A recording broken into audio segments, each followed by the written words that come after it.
Dito sa istorya.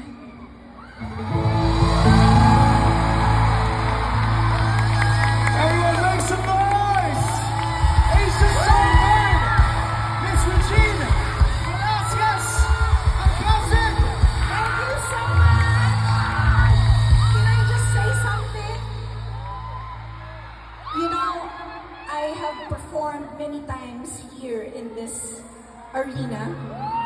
I have guested in many other concerts. But earlier today, I went to your dressing room. And normally kasi pagka-concert, nagkakagulo kami lahat. Nakakalimutan na lahat. Kaya yung magulo ang dressing room, to make a long story short. But when I went inside your room, I was so blessed. Because they were just there, so quiet, praising God. Okay? They were about minutes. They were about to come here on stage and they had time to worship God. And I have to tell you, it was amazing. I have never seen that in any of the other concerts that I guested in with. Even my concert, we don't do that. Paglaki ko, I want to be like the Juans. And when we prayed, there was one thing, because I know the story.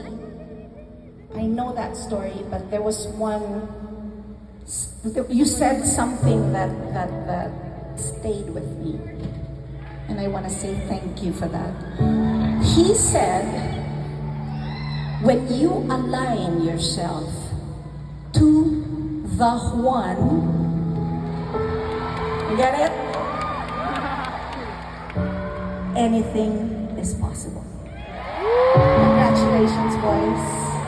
I am so proud of you. And I'm sure our God in heaven and all the angels are rejoicing tonight. The Juans, ladies and gentlemen!